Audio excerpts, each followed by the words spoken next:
Dear viewers, in relation to World Heart Day चंद बातें मैं हार्ट प्रॉब्लम क्यों आता है, करोनरी आर्टरी डिसीज़, और इससे कैसे बचते हैं और क्या इसके बेसिक पॉइंट्स है मैं आपके सामने बताना चाहूँगा।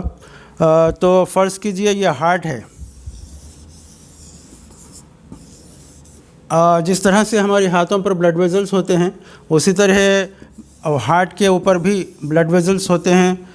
3 आर्टरीज़ होते हैं जिसको शरियाने या करोनरी आर्टरीज़ कहते हैं, और इसमें कुछ अगर बीमारी हो जाए तो इसको करोनरी आर्टरी डिसीज़ CAD कहते हैं।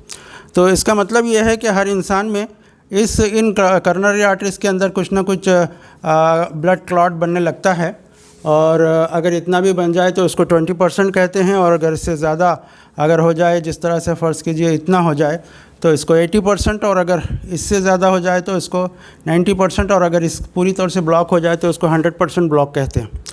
तो जब ये ब्लॉक बनता है तो हार्ट को जो बारीक बारीक शरियानी या बारीक बारीक करोनरी आर्टरीज़ होती हैं, ये ब्लड सप्लाई इसमें कम हो जाता है, तो ऑक्सीजन जो है हार्ट के लिए कम होता है। तो अगर फ़र्ज़ कीजिए हमारे हाथ को अगर रस्सी बांधी जाए और ब्लड और ऑक्सीजन सप्लाई रुक जाए, तो जिस तरह से हमारा हार्ट वर्क करना कम हो जाता है या बंद हो जाता है, उसी तरह हार्ट का भी जब ब्लड सप्लाई रुक जाती है तो इसके वजह से ये चेस्ट पेन होता है या ब्रेथलेसनेस होता है, और इसको करोनरी आर्टरी डिसीज़ कहते हैं। और अगर 100% ब्लॉक, एक से ज़्यादा ब्लड वेजल्स में हो और सडन अगर किसी को ब्लॉकेजेस हों बहुत कम अरसे में, तो आदमी को कार्डियक अरेस्ट भी हो सकता है। तो इस सिलसिले में हमको बहुत एहतियात करना चाहिए। ये हाइपरटेंशन जिसको कहते हैं, ब्लड प्रेशर, और डायबिटीज़ जिसको कहते हैं शुगर की बीमारी, और हाइपर कोलेस्ट्रीमिया या डिस्लिपिडीमिया जिसको कहते हैं, जिसमें चिकनाई के मादे इंसान के अंदर ज़्यादा हों, और सेडेंट्री लाइफ स्टाइल जिसको कहते हैं कि जो ज़्यादा जिस्मानी हरकत नहीं करते और एक्सरसाइज वगैरह नहीं करते, और या फैमिली हिस्ट्री है, या फिर टोबैको यूज़ है इन एनी फॉर्म, चाहे वो सिगरेट नोशी की शक्ल में हो या फिर जर्दा, टोबैको, गुटखा या इस तरह की कोई भी चीज़ें टोबैको का इस्तेमाल हो, तो ऐसे कंडीशंस में हार्ट प्रॉब्लम आने के चांसेस ज़्यादा होते हैं। और वैसे ना भी हो तो ये हो सकता है, लेकिन इन लोगों में ज़्यादा होता है। और इसके सिम्टम्स क्या हैं, कब पहचाना चाहिए कि हार्ट प्रॉब्लम आ रहा है?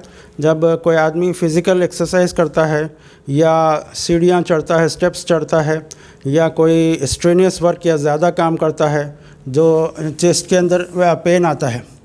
फ़र्ज़ कीजिए इंसान का यह बॉडी है, तो सेंटर ऑफ द चेस्ट में थोड़ा सा हेवीनेस और पेन के जैसा महसूस होता है, और अगर किसके लेफ़्ट आर्म में भी इसका पेन महसूस होता है, या राइट आर्म में भी महसूस हो सकता है, या फिर एब्डोमेन के अंदर भी महसूस होता है, या फिर बैक के अंदर भी, पीठ के अंदर भी ये दर्द महसूस हो सकता है, इसको रिफोर्ड पेन कहते हैं। या फिर शॉर्टनेस ऑफ ब्रेथ जिसको SOB कहते हैं, या यानी कि एक थोड़ा सा दम के फूलने की शिकायत जिसको कहते हैं।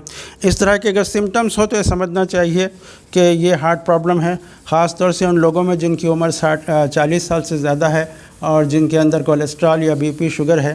तो ऐसे लोगों को ऐसे सिम्टम्स को नेगलेक्ट नहीं करना चाहिए।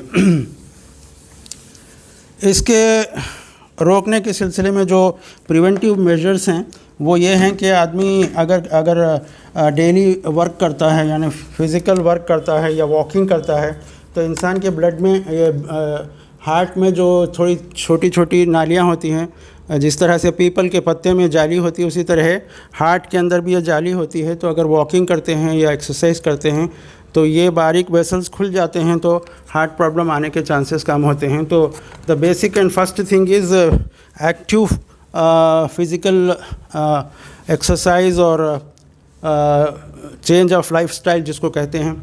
और ब्लड प्रेशर अगर है और शुगर अगर है तो उसका ट्रीटमेंट करना चाहिए। जितना ज़्यादा ब्लड प्रेशर होगा, जितना शुगर अनकंट्रोल होगा या कोलेस्ट्रॉल ज़्यादा होगा, तो इस बीमारी के आने के चांसेस ज़्यादा होते हैं। तो इसलिए, और फिर ख़ास तौर से स्मोकिंग या टोबैको कोई इस्तेमाल करता है तो इसको छोड़ देना चाहिए। तो ये प्रिवेंटिव मेजर्स हैं। और फिर जो ट्रीटमेंट होता है उसमें पहले तो डायग्नोसिस है, एक ECG फर्स्ट टेस्ट है। ECG अगर नॉर्मल है रेस्टिंग कंडीशन में, तो 50% कहा जा सकता है कि हार्ट प्रॉब्लम नहीं है। लेकिन बाज़ मरतबा ऐसा होता है कि 50% ब्लॉकेजेस है या 60% ब्लॉकेजेस है, तो आराम की हालत में चूँकि पेशेंट लेट कर ईसीजी निकालता है, कोई फ़िज़िकल काम नहीं करता, तो उस वक्त ईसीजी नॉर्मल आ सकता है। तो इसलिए नॉर्मल ईसीजी का अगर किसी का हो तो 100% ये प्रूफ नहीं है कि उसको हार्ट प्रॉब्लम नहीं है। तो इसके लिए एक टीएमटी टेस्ट किया जाता है, यानी आदमी बेल्ट पर चलता हुआ उसको ईसीजी कनेक्ट होता है और मॉनिटर में भी उसका ईसीजी बताता है, उसके प्रिंटआउट्स भी आते हैं। तो इसको कहते हैं ट्रेडमिल टेस्ट, टीएमटी टेस्ट। उसी तरह 2D एको टेस्ट।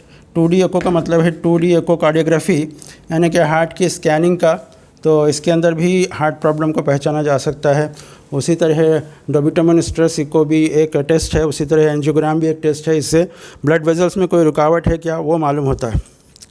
और जब इसका ट्रीटमेंट है वो एस्प्रिन वगैरह की गोलियां, ऐसी कुछ गोलियां टैबलेट्स होती हैं, एस्प्रिन या क्लोपिडिग्रेल वगैरह, ये इससे खून जमने नहीं पाता ब्लड वेजल्स के अंदर। तो किसी आदमी को अगर करोनरी आर्टरी डिसीज़ है तो उसको लाइफ लॉन्ग या ज़्यादा दिनों तक, जब तक कि डॉक्टर ना कहे उस वक्त तक उसको ब्लड थिनिंग जो मेडिसिन्स होती हैं जो क्लॉट को रोकती हैं, क्लॉट बनने से, ब्लड को जमने से रोकती हैं, तो ये इसको इस्तेमाल करना पड़ता है। और इसका ज़्यादा एडवांस ट्रीटमेंट ये है कि एंजियोग्राम करके अगर ब्लड वेजल्स में क्लॉट ज़्यादा है तो उसको क्लीन करके एक स्टेंट डाला जाता है। एंजियोग्राम और एंजियोप्लास्टी का मतलब ये है, एंजियोग्राम तो ये है कि आदमी के हाथ में से एक बारीक वायर डालते हैं जो हार्ट तक जाता है और यहाँ पर कुछ डाई या मेडिसिन या कुछ ऐसा लिक्विड इंजेक्ट करते हैं जिससे कहाँ पर ब्लॉकेजेस है समझ में आता है। इसको एंजियोग्राम कहते हैं। और उसके बाद अगर ब्लॉकेजेस अगर हैं तो सपोज़ इधर ब्लॉकेजेस है तो इसको क्लीन करके या कम से कम उसको प्रेस करके बैलून के ज़रिए से जो ब्लड वेजल्स में क्लॉट है वहाँ पर फिर से क्लॉट नहीं बनना, इसके लिए एक स्प्रिंग की जैसा एक स्टेंट डाला जाता है जिससे ब्लड इजीली फ्लो होता है और यहाँ पर क्लॉट बनने नहीं पाता। इसको एंजियोप्लास्टी कहते हैं। या फिर अगर तीनों नालियाँ ब्लॉक हैं तो उसको बाईपास सर्जरी करते हैं। तो ये बेसिक मालूमात हैं जो मैं आपको देना चाहता था। तो बहरहाल take home message, important message ये है कि चेस्ट पेन और ब्रेथलेसनेस को ज़्यादा नेगलेक्ट नहीं करना चाहिए, लापरवाही नहीं करना चाहिए। स्पेशली बीपी, शुगर और कोलेस्ट्रॉल और 40 साल से ज़्यादा उम्र वाले लोग और सेडेंटरी लाइफस्टाइल के वाले लोग, क्योंकि आजकल जिस तरह से कंप्यूटर पर काम करने वाले नौजवान हैं जो घंटों रात भर बैठकर काम करते हैं और ज़्यादा फिज़िकल एक्सरसाइज नहीं करते, पिज़्ज़ा बर्गर वगैरह की ग़िज़ाओं के ज़रिए से अपनी ज़िंदगी गुजारते हैं, तो ऐसे लोगों में आजकल नौजवानों में भी सडन कार्डियक डेथ हो रहा है। तो इसके लिए बहुत ही बाशऊर बनना है, जागरूक बनना है और अपने इससे बचने की कोशिश करना है और डॉक्टर्स के मशवरे के ज़रिए से इलाज करना है। मैं समझता हूँ कि बेसिक पॉइंट्स मैंने आपके सामने बताए हैं।